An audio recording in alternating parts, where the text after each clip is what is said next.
Welcome to C K Mallus. My strange here എന്ന ഡ്രാമയുടെ 22ാമത്തെ എപ്പിസോഡിന്റെ തുടക്കത്തിൽ മിസ്റ്റർ പാർക്ക് പോയി കഴിഞ്ഞപ്പോൾ ബോക്സ് സോജിയോങ്ങിന്റെ അടുത്ത് നിന്നിരിക്കുന്നു. നീ പഠനം പൂർത്തിയാക്കണമെന്ന് അദ്ദേഹത്തിന് വളരെയധികം ആഗ്രഹമുണ്ട്. അതുകൊണ്ട് മറ്റൊന്നിനെക്കുറിച്ചും ചിന്തിക്കാതെ ക്ലാസ്സിലേക്ക് പോകാൻ സോജിയോങ് പറഞ്ഞപ്പോൾ എന്താണ് ചെയ്യേണ്ടത് എന്ന് എനിക്ക് നന്നായി അറിയാം. ഇവിടുത്തെ അഴിമതി ഞാൻ പുറത്തു കൊണ്ടുവന്നിരിക്കും. അതോടൊപ്പം തന്നെ എൻ്റെ പഠിത്തവും പൂർത്തിയാക്കിയിരിക്കും. നീ അതൊന്നും ഓർത്ത് വിഷമിക്കേണ്ട. മറ്റു കുട്ടികളെ കൂടുതൽ ശ്രദ്ധിക്കാൻ അവൻ പറയുന്നു. അവൾ അവൻ്റെ കയ്യിൽ പിടിച്ച് അവനെ ആശ്വസിപ്പിക്കാൻ ശ്രമിക്കുന്നുണ്ട്. സോജിയോ ക്ലാസ്സിലെത്തി കുട്ടികൾ അന്നുവരെ കേട്ടിട്ടില്ലാത്ത ഏതൊക്കെയോ കാട്ടുപൂക്കളുടെ പേര് പറഞ്ഞിട്ട് ആ പൂക്കളൊക്കെ ചവിട്ടി അരയ്ക്കപ്പെട്ടാലും വീണ്ടും വീണ്ടും വിരിയുന്നവയാണ്. നിങ്ങളും അതുപോലെ തന്നെ ആവണം. ഒരു ടെസ്റ്റ് ഇങ്ങനെ ആയി എന്ന് കരുതി ആരും നിരാശരാകരുത്. അടുത്ത ടെസ്റ്റിലും നിങ്ങൾക്ക് ഉറപ്പായും വിജയിക്കാൻ കഴിയും. അതിനുവേണ്ടി ശ്രമിക്കണം എന്നൊക്കെ പറഞ്ഞവൾ കുട്ടികൾക്ക് ധൈര്യം നൽകാൻ ശ്രമിക്കുന്നു. പക്ഷേ അവരുടെ ആരുടെയും മുഖത്ത് പഴയതുപോലെയുള്ള ഒരു പ്രതീക്ഷ ഉണ്ടായിരുന്നില്ല. മിസ്റ്റർ പാർക്കിന് സംഭവിച്ചത് വലിയ കഷ്ടമായി പോയി. അദ്ദേഹം വിളിച്ചിട്ട് ഫോൺ പോലും എടുക്കുന്നില്ല. എവിടെയാണെന്ന് പോലും അറിയില്ലല്ലോ. ആശ്വസിപ്പിക്കാൻ അദ്ദേഹത്തിൻ്റെ കുടുംബം പോലും ഇല്ലല്ലോ എന്നൊക്കെ ലീ ജിയോങ്ങും മിഞ്ചിയും കൂടി പറഞ്ഞുകൊണ്ടിരിക്കുമ്പോൾ ബോക്സു അവിടേക്ക് കയറി ചെന്ന് ദുഃഖിച്ചിരിക്കാൻ നമുക്കൊട്ട് സമയമില്ല. മിസ്റ്റർ പാർക്കിന് വേണ്ടി സേഹോയെയും ആ നശിച്ച സ്കൂളിനെയും എത്രയും പെട്ടെന്ന് തകർക്കണം എന്നവൻ പറയുന്നു. മിഞ്ചിയും ലീ ജിയോങ്ങും താൻ പറയുന്നതിന് മുൻപ് തന്നെ പടയൊരുക്കം തുടങ്ങിക്കഴിഞ്ഞുവെന്ന് സൈഡിൽ തയ്യാറാക്കി വെച്ചിരിക്കുന്ന ബോർഡ് കണ്ടപ്പോൾ ബോക്സുവിന് മനസ്സിലാകുന്നു. സേഹോ ആ സമയം മിൻഹോയുമായുള്ള കൂടിക്കാഴ്ചയിലായിരുന്നു. സേഹോ ആവശ്യപ്പെട്ടതനുസരിച്ച് സ്കൂളിൽ ഡൊണേഷൻ നൽകിയിട്ടുള്ള മുഴുവൻ പേരൻസിൻ്റെയും ലിസ്റ്റും ഡീറ്റെയിൽസും മിൻഹോ അവനെ ഏൽപ്പിക്കുന്നു. പ്രിൻസിപ്പലിന് അതിനെക്കുറിച്ച് അറിയാമോ എന്നവൻ അന്വേഷിച്ചപ്പോൾ അദ്ദേഹം കൂടി അറിഞ്ഞാണ് ഇതെല്ലാം നടക്കുന്നത് എന്ന് മിൻഹോ അവനെ അറിയിക്കുന്നു. അഴിമതിക്ക് കൂട്ടുന്ന ടീച്ചേഴ്സിന്റെ ലിസ്റ്റ് എവിടെയെന്നവൻ ചോദിച്ചപ്പോൾ അത് റെഡിയാകുന്നതേ ഉള്ളൂ, കുറച്ച് ദിവസത്തിനുള്ളിൽ നൽകാമെന്നവൻ അറിയിക്കുന്നു. പോകുന്നതിന് മുമ്പ് മറ്റെന്തോ ഒരു ജോലി കൂടി സേഹോ അയാളെ ഏൽപ്പിക്കുന്നുണ്ട്. അതേസമയം സേഹോയുടെ അമ്മ വിദ്യാഭ്യാസ വകുപ്പിലെ കുറച്ച് ഉന്നതരമായുള്ള കൂടിക്കാഴ്ചയിലായിരുന്നു. അപ്പോൾ പ്രിൻസിപ്പലും അവർക്കൊപ്പം ഉണ്ടായിരുന്നു. ആ ഉദ്യോഗസ്ഥർ അവരുടെ മകനായ സേഹോയുടെ കഴിവിനെപ്പറ്റി പുകഴ്ത്തുന്നു കേട്ടപ്പോൾ അവർ വല്ലാതെ ദേഷ്യപ്പെടുന്നുണ്ട്. അടുത്ത് നടക്കാൻ പോകുന്ന ബോർഡ് മീറ്റിംഗിൽ ഇപ്പോഴത്തെ ചെയർമാനായ സേഹോയെ പുറത്താക്കാൻ വേണ്ടത് ചെയ്യണം എന്നവർ അവിടെ കൂടിയവരായി പറയുന്നു. മകനെ ഒഴിവാക്കാനാണോ നോക്കുന്നത് എന്ന് അവരിൽ ഒരാൾ ചോദിച്ചപ്പോൾ ബിസിനസ്സിന് രക്തബന്ധവുമായി ഒരു ബന്ധത്തിൻ്റെയും ആവശ്യമില്ല എന്നവർ പറയുന്നു. സെഹോയെ പുറത്താക്കാൻ പോവുകയാണെന്ന ന്യൂസ് പ്രിൻസിപ്പലിന് വളരെ സന്തോഷകരമായിരുന്നു. അദ്ദേഹം ആ മീറ്റിംഗ് കഴിഞ്ഞ ഉടൻ തന്നെ വൈസ് പ്രിൻസിപ്പലിനെ വിളിച്ചു വരുത്തി അക്കാര്യം അറിയിക്കുന്നു. നമ്മളെയും പുറത്താക്കാൻ സാധ്യതയുണ്ടോ എന്ന് വൈസ് പ്രിൻസിപ്പൽ ചോദിച്ചു. അതിന് സാധ്യതയില്ല. കഴിഞ്ഞ 10 വർഷമായി നമ്മൾ അറിഞ്ഞല്ലേ അവരിതെല്ലാം ചെയ്യുന്നത്. നമ്മളെ പിണക്കിയാൽ അവർക്കത് അപകടമായിരിക്കുമെന്ന് അവർക്കറിയാം. മാത്രമല്ല നമ്മുടെ സ്വയരക്ഷയ്ക്ക് വേണ്ട ചില മാർഗ്ഗങ്ങൾ ഞാൻ കണ്ടുവച്ചിട്ടുണ്ട് എന്ന് പ്രിൻസിപ്പൽ പറയുന്നു. അവർ പിരിയാറായപ്പോഴേക്കും പ്രിൻസിപ്പൽ മദ്യപിച്ച് ലെവൽ തെറ്റുന്ന വിധമായിരുന്നു. സഹായത്തിന് ഒരു ഡ്രൈവറെ വിളിപ്പിച്ചാണ് വൈസ് പ്രിൻസിപ്പൽ അദ്ദേഹത്തെ വണ്ടിയിൽ കയറ്റിവിട്ടത്. ബോക്സു ആയിരുന്നു ആ ഡ്രൈവറായി വന്നത്. വണ്ടിയിലിരിക്കുമ്പോൾ പ്രിൻസിപ്പലിന് ചേമിൻ്റെ അമ്മയുടെ കോൾ വരുന്നുണ്ട്. ആ ആഴ്ച നടക്കാനിരിക്കുന്ന ക്ലാസ് ടെസ്റ്റിൻ്റെ ക്വസ്റ്റ്യൻ പേപ്പർ നൽകാൻ ആവശ്യപ്പെട്ടാണ് അവർ വിളിച്ചത്. ഇത് ക്ലാസ് അറേഞ്ച്മെൻറ്റ് ടെസ്റ്റ് അല്ലേ, ഇത്തവണ ഒന്ന് പഠിച്ചെഴുതാൻ ശ്രമിക്കുക. ചില പ്രശ്നങ്ങൾ കാരണം ഇത്തവണ ക്വസ്റ്റ്യൻ എടുത്തു തരാൻ കഴിയില്ല, പക്ഷേ ഫൈനൽ എക്സാമിന് എന്നെക്കൊണ്ട് കഴിയുന്നത് പോലെ സഹായിക്കാമെന്ന് അയാൾ അവർക്ക് വാക്ക് കൊടുക്കുന്നു. ബോക്സിന് ഇതെല്ലാം കേട്ട് നന്നായി ദേഷ്യം വരുന്നുണ്ടായിരുന്നെങ്കിലും തെളിവുകൾ ശേഖരിക്കുകയാണ് ലക്ഷ്യം എന്നോർത്ത് അവൻ നിയന്ത്രിക്കുന്നു. ഫോൺ വെച്ച് കഴിഞ്ഞപ്പോൾ ഇത്തവണ പ്രിൻസിപ്പലിന് ക്വസ്റ്റ്യൻ പേപ്പർ തരാൻ കഴിയില്ല എന്നുള്ള വിവരം ചേമിൻ്റെ അമ്മ അവനെ അറിയിക്കുന്നു. നീ നന്നായി പഠിച്ചിരുന്നെങ്കിൽ എനിക്കിതിൻ്റെ വല്ല ആവശ്യമുണ്ടായിരുന്നു. ഇത്തവണ നീ പഠിച്ചു തന്നെ ഒന്നാമതെത്താൻ നോക്ക്. ഒന്നാമതെത്താൻ കഴിഞ്ഞില്ലെങ്കിൽ ഭാവിയിൽ നീ എങ്ങനെ മുന്നോട്ട് പോകുമെന്നൊക്കെ പറഞ്ഞ് അമ്മ അവനോട് ദേഷ്യപ്പെടുന്നു. ഞാൻ നന്നായി ശ്രമിക്കാമെന്നവൻ അമ്മയ്ക്ക് വാക്ക് കൊടുക്കുന്നു. സ്കൂളിലെ സയൻസ് ലാബിൽ വെറും 50 രൂപ വിലയുള്ള സാധനങ്ങൾ 5000 രൂപ വിലയിട്ട് വാങ്ങിയിരിക്കുകയാണ് എന്ന് ലീ ജിയോങ്ങും ബോക്സും ഒക്കെ കണ്ടെത്തുന്നു. ഇടനിലക്കാർ ഉണ്ടാക്കുന്ന കൊള്ളലാഭം തെളിയിക്കാൻ എന്തെങ്കിലും വഴി കണ്ടെത്തണമെന്ന് അവർ പറയുന്നു. മാത്രമല്ല പ്രിൻസിപ്പൽ ചേമിൻ്റെ അമ്മയ്ക്ക് ക്വസ്റ്റ്യൻ പേപ്പർ നൽകി എന്ന് തെളിയിക്കാനും എന്തെങ്കിലും വഴി കണ്ടെത്തണമെന്ന് ബോക്സ് പറഞ്ഞപ്പോൾ അക്കാര്യം ഞാൻ ഏറ്റുവെന്ന് മിഞ്ചി പറയുന്നു. അതിനായി അവൾ ചേമിൻ്റെ അമ്മ പോവാറുള്ള ബ്യൂട്ടി പാർലറിൽ സഹായിയായി കടന്നുകൂടി അവർക്ക് ഫേഷ്യൽ ചെയ്യുന്നതിനിടയിൽ സൂത്രത്തിൽ അവരുടെ ഫോൺ അടിച്ചു മാറ്റി പുറത്തുതന്നെ ഉണ്ടായിരുന്ന ലീ ജിയോങ്ങിനെ ഏൽപ്പിക്കുന്നു. അവനത് ടോയ്ലറ്റിനുള്ളിൽ ഒളിച്ചിരിക്കായിരുന്ന ബോക്സുവിനെ ഏൽപ്പിക്കുന്നു. ബോക്സു അതിലെ ഫയലുകൾ ടാബിലേക്ക് കോപ്പി ചെയ്തെടുക്കുന്നുണ്ട്. ബോക്സും ലീ ജിയോങ്ങും മിൻഹോയും സ്കൂളിലെ ഓഡിറ്റ് ഡിപ്പാർട്ട്മെൻറ്റിലെ പുതിയൊരു ഓഫീസറാണെന്ന രീതിയിൽ സ്കൂളിലെ ഫർണിച്ചർ ഡീലിങ്സ് നടക്കുന്ന ആളിനെ പോയി കാണുന്നു.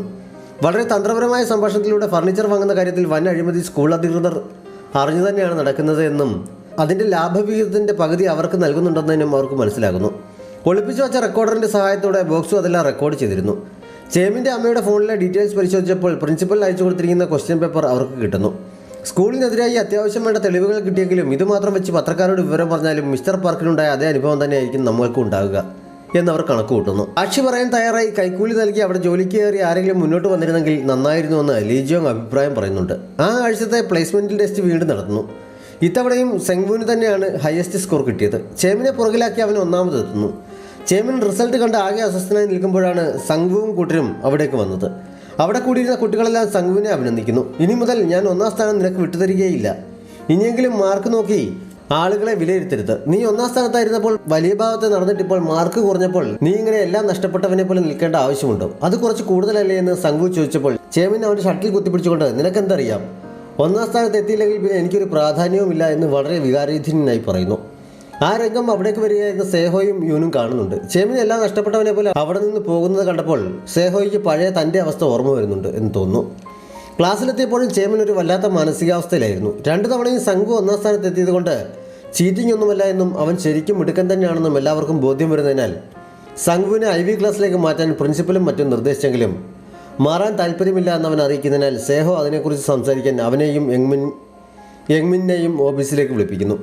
അവർക്കൊപ്പം വന്ന ബോക്സുവിനെ കണ്ടപ്പോൾ നിന്നെ ഞാൻ ക്ഷണിച്ചില്ലല്ലോ, ഇവിടെ നിന്ന് ഇറങ്ങിപ്പോകാൻ സേഹോ പറഞ്ഞെങ്കിലും എനിക്ക് പ്രായമായതുകൊണ്ട് പെട്ടെന്ന് കാല് വേദനിക്കുന്നു, അത്യാവശ്യമായി ഒന്നിരിക്കണം എന്നൊക്കെ പറഞ്ഞ് സേഹോയെ മൈൻഡില്ലാത്ത രീതിയിൽ ബോക്സു അവിടെ തന്നെ ഇരിക്കുന്നു. അവനോട് തർക്കിച്ചിട്ട് കാര്യമില്ല എന്നറിയാവുന്നതുകൊണ്ട് സേഹോ യങ്മിനോടും സംഘുവിനോടും IB ക്ലാസ്സിലേക്ക് മാറാൻ പറയുന്നു. പക്ഷേ ഞങ്ങൾക്ക് താല്പര്യമില്ല, വൈൽഡ് ഫ്ലവർ ക്ലാസ്സിൽ തന്നെ ഇരിക്കാനാണ് ഇഷ്ടം എന്നവർ അറിയിക്കുന്നു.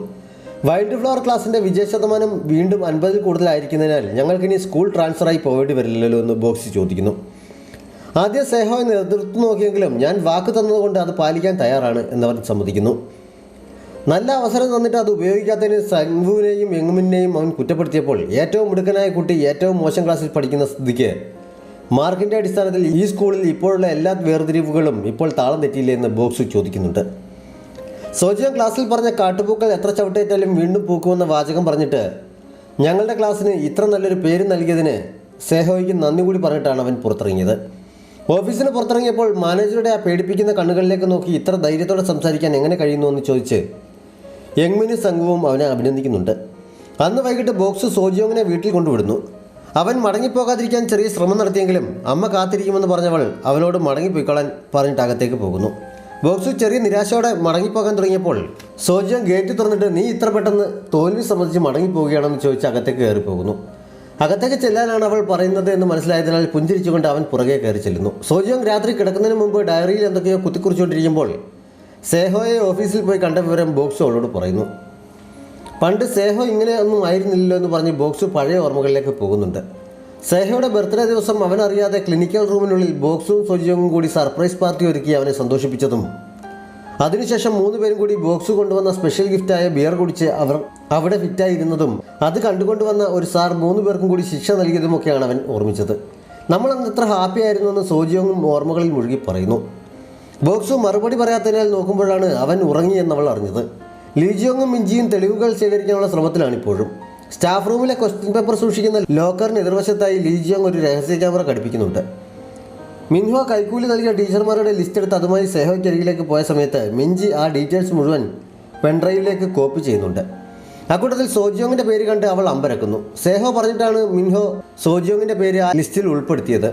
പക്ഷേ അയാൾ മടങ്ങിപ്പോകാൻ തുടങ്ങിയപ്പോൾ സോജിയോങ്ങിൻ്റെ പേര് ലിസ്റ്റിൽ നിന്ന് മാറ്റിയേക്കാൻ സേഹോ അയാളോട് പറയുന്നു. പണം കൊടുത്താണോ സോജിയോങ് ഇവിടെ ടീച്ചറായതെന്ന് മിഞ്ചി ആ ലിസ്റ്റ് കാണിച്ചുകൊണ്ട് അവളോട് ചോദിക്കുന്നു. നിന്റെ പേരും ഈ ലിസ്റ്റിൽ ഉൾപ്പെട്ടിരിക്കുന്നത് കൊണ്ട് ബോക്സു ഇനി നിസ്സഹായനാകാനാണ് സാധ്യത, അല്ലെങ്കിൽ അവൻ ഈ സ്കൂൾ കീഴ്വലിൽ മറിച്ചേനെ. നീയും ഇതിൽ ഉൾപ്പെട്ടിട്ടുണ്ടാവുമെന്ന് ഞാൻ ഒരിക്കലും കരുതിയില്ല എന്നൊക്കെ പറഞ്ഞ് മിഞ്ചിയെ കുറ്റപ്പെടുത്തുന്നു. മുഖം കുറിച്ച് നിന്നല്ലാതെ സോജിയോങ് മറുപടിയൊന്നും നൽകുന്നില്ല. മിഞ്ചി പോയി കഴിഞ്ഞപ്പോൾ സോജിയോങ് ലിസ്റ്റുമായി മിൻഹോയെ പോയി കണ്ട് അതിനെക്കുറിച്ച് ചോദിക്കുന്നു. ഈ ലിസ്റ്റിലുള്ളവരെയെല്ലാം പുറത്താക്കാനാണ് ചെയർമാൻ സേഹോ തീരുമാനിച്ചിരിക്കുന്നത്. സോജിയോങ്ങിൻ്റെ പേര് ഇതിൽ ഉൾപ്പെടുത്താൻ പറഞ്ഞെങ്കിലും ഇപ്പോൾ ആ ലിസ്റ്റിൽ നിന്ന് മാറ്റാൻ അദ്ദേഹം പറഞ്ഞിട്ടുണ്ടെന്ന് മിൻഹോ അവളെ അറിയിക്കുന്നു. അതുമാത്രമല്ല അവളുടെ പണം തിരികെ നൽകിയതും സേഹോ തന്നെയാണ് എന്ന് മിൻഹോ പറഞ്ഞവൾ അറിയുന്നു. അവൾ ഉടൻ തന്നെ സേഹോയുടെ ഓഫീസിലെത്തി അതിനെക്കുറിച്ച് ചോദിക്കുന്നു. നിന്റെ കഷ്ടപ്പാട് കണ്ടപ്പോൾ നിന്നെ സഹായിക്കണമെന്ന ആഗ്രഹം കൊണ്ടാണ് ഞാൻ അങ്ങനെ ചെയ്തത് എന്നാണ് അവൻ പറഞ്ഞത്. പക്ഷേ അവൾക്ക് അത് ഉൾക്കൊള്ളാനാവുന്നുണ്ടായിരുന്നില്ല. എല്ലാം പറഞ്ഞിരുന്നിട്ടും ഒന്നും അറിയാത്തവനെ പോലെ ഇത്ര നാളും അഭിനയിച്ചതിന് സോജിയോങ് അവനെ കുറ്റപ്പെടുത്തിയപ്പോൾ ബോക്സും നിന്നോട് അങ്ങനെ തന്നെയാണ് ചെയ്തുകൊണ്ടിരിക്കുന്നത്. 9 വർഷങ്ങൾക്ക് മുൻപ് നിന്റെ താമസ സ്ഥലത്തെക്കുറിച്ച് കുട്ടികളോട് പറഞ്ഞത് ഞാനാണ്. ബോക്സുവിനും അക്കാര്യം അറിയാമായിരുന്നു. എന്നിട്ടും അവൻ ഇത്ര നാളായിട്ട് നിന്നോടത് പറഞ്ഞില്ലല്ലോ എന്നവൻ ചോദിക്കുന്നു. എനിക്ക് നിന്നെ സംശയമുണ്ടായിരുന്നെങ്കിലും ഞാൻ ഇത്ര പ്രതീക്ഷിച്ചില്ല. നീ എന്തിനാണെന്ന് പിന്നെ കള്ളം പറഞ്ഞതെന്ന് അവൾ ചോദിച്ചപ്പോൾ നിന്നെയും ബോക്സിനെയും തെറ്റിക്കാൻ വേണ്ടി തന്നെയായിരുന്നു. നിങ്ങൾ ബ്രേക്കപ്പ് ആയില്ലേ എന്നവൻ ചിരിച്ചുകൊണ്ട് പറയുന്നു. സോജിയോങ് അവൻ്റെ കരണത്തൊന്ന് പൊട്ടിച്ച് തൻ്റെ ദേഷ്യം തീർക്കുന്നു. ആകെ കലികാരുന്ന സേഹോ മേശയിൽ നിന്ന് അവൾ ബോക്സിനൊപ്പം നിൽക്കുന്ന ഒരു ഫോട്ടോ എടുത്ത് മേശപ്പുറത്ത് വെച്ചിട്ട് ഇങ്ങനെ ഒരു ബന്ധത്തെക്കുറിച്ച് മറ്റുള്ളവർ അറിഞ്ഞാൽ എന്തായിരിക്കും പ്രതികരണമെന്ന് നിനക്ക് ഊഹിക്കാമല്ലോ. ബോക്സുവിനെ നിനക്ക് സംരക്ഷിക്കണമെന്നുണ്ടെങ്കിൽ അവനുമായി ബ്രേക്കപ്പ് ആവുന്നതാണ് നല്ലത് എന്നവൻ പറയുന്നു. സോജിയോങ് മറുപടിയൊന്നും പറയാതെ അതിൽ നിന്നൊരു ഫോട്ടോയും എടുത്തുകൊണ്ട് അവിടെ നിന്ന് പോകുന്നു. ബാക്കിയുണ്ടായിരുന്ന ഫോട്ടോകളെല്ലാം കൂടി സേഹോ വലിച്ചു കീറി നിലത്തെറിയുന്നുണ്ട്. സോജിയോങ് ആ ഫോട്ടോയും കയ്യിൽ പിടിച്ച് സേഹോ പറഞ്ഞതിനെക്കുറിച്ച് കൗൺസിലിംഗ് റൂമിൽ നിന്ന് ചിന്തിച്ചുകൊണ്ടിരിക്കുമ്പോൾ അവൾക്കുള്ള ജ്യൂസുമായി ബോക്സും അവിടെ കയറുന്നു.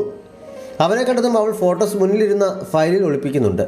അവൻ അതെന്താണ് എന്ന് നോക്കാൻ ശ്രമിച്ചെങ്കിലും ആരെങ്കിലും കാണും, ഇവിടെ നിന്ന് ഇറങ്ങിപ്പോകാൻ പറഞ്ഞ് സോജിയോങ് ഗൗരവത്തിൽ അവനെ പറഞ്ഞയക്കുന്നു. ബോക്സ് സോജിയോങ് ദേഷ്യപ്പെടാൻ കാരണം എന്തായിരിക്കുമെന്ന് ചിന്തിച്ച് മൂഡ് ഓഫ് ആയിരിക്കുന്നത് കണ്ട് സംഘു അവൻ്റെ അടുത്തേക്ക് ചെന്ന് സ്കൂളിലെ ഡേറ്റിംഗ് നിർത്തുന്നതാണ് നല്ലത്. നിങ്ങൾ ക്ലാസ്സിൽ കാണിക്കുന്നതൊക്കെ കണ്ട് എനിക്ക് തന്നെ മടുത്തു എന്ന് പറയുന്നു. ക്ലാസ്സിൽ കിടന്നുറങ്ങുന്ന നീ ഇതൊക്കെ എപ്പോൾ കണ്ടു എന്ന് ബോക്സും അമ്പരപ്പോടെ ചോദിച്ചപ്പോൾ നിങ്ങൾക്ക് രണ്ടുപേർക്കും ഇക്കാര്യത്തിൽ തീരെ എക്സ്പീരിയൻസ് ഇല്ല എന്ന് പറഞ്ഞ് അവനെ കളിയാക്കിയിട്ട് എഴുന്നേറ്റ് പോകുന്നു. അന്ന് ക്ലാസ് കഴിഞ്ഞ് സോജിയോങ് സ്കൂളിൽ നിന്ന് പോകാൻ തുടങ്ങുമ്പോൾ മിഞ്ചി അവളെ പിടിച്ചു നിർത്തി എന്താണ് അവൻ ചെയ്യാൻ ഉദ്ദേശിക്കുന്നതെന്ന് അന്വേഷിക്കുന്നു. ബോക്സുവിന് ആൾറെഡി അതിനെക്കുറിച്ച് അറിയാം, അതുകൊണ്ട് അവൻ അറിയുമെന്നോർത്ത് പേടിക്കേണ്ട കാര്യമില്ല എന്ന് സോജിയോങ് മിഞ്ചിയോട് പറയുന്നു.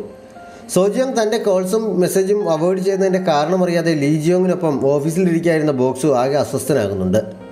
മിഞ്ചി സോജിയോങ്ങിനെയും കൂട്ടി ഒരു ബാറിലേക്കാണ് പോയത്. അവിടെയും സംസാരിക്കുന്ന കൂട്ടത്തിൽ സോജിയോങ് ഇതിൽ ഉൾപ്പെട്ടതുകൊണ്ടാണ് ബോക്സു അതുമായി ബന്ധപ്പെട്ട കൂടുതൽ കാര്യങ്ങൾ അറിയാൻ ശ്രമിക്കാത്തത്. മാത്രമല്ല ഞങ്ങൾക്കൊരു സാക്ഷിയുടെയും ആവശ്യമുണ്ട് എന്ന് മിഞ്ചി അവളോട് പറയുന്നു. സേഹയുടെ കയ്യിൽ നിന്ന് കിട്ടിയ ഫോട്ടോ സോജിയോങ് മിഞ്ചിയെ കാണിച്ചപ്പോൾ ബോക്സുവിനെ സംരക്ഷിക്കാൻ ഇപ്പോൾ മുന്നിലുള്ള ഏറ്റവും നല്ല വഴി കുറച്ചു കാലം അവനുമായി അകലെ സൂക്ഷിക്കുക എന്നുള്ളതാണ് എന്ന് മിഞ്ചി അവളോട് പറയുന്നു. 9 വർഷം പിരിഞ്ഞിരുന്നിട്ടും നിങ്ങൾക്കിടയിലെ ഇഷ്ടം കൂടിയതല്ലാതെ കുറഞ്ഞില്ലല്ലോ. അതുകൊണ്ട് തന്നെ അവൻ്റെ പഠിത്തം കഴിയുന്നവരെ കാത്തിരുന്നു കൂടെ. നിങ്ങൾ രണ്ടുപേരും സന്തോഷമായി കഴിയണമെന്നാണ് എൻ്റെ ആഗ്രഹം എന്ന് മിഞ്ചി പറഞ്ഞപ്പോൾ സോജിയോങ്ങിനും അത് ശരിയാണോ എന്ന് തോന്നിടത്ത് ഈ എപ്പിസോഡ് അവസാനിക്കുന്നു. ഏതെങ്കിലും കൂട്ടുകാർ സബ്സ്ക്രൈബ് ചെയ്യാതെ നമ്മുടെ ചാനൽ കാണുന്നുണ്ടെങ്കിൽ വേഗം തന്നെ മറക്കാതെ സബ്സ്ക്രൈബ് ചെയ്യുക. നോട്ടിഫിക്കേഷൻ ലഭിക്കുന്നതിനായി ബെല്ലൈക്കൺ കൂടി അമർത്തുക. Thanks for watching.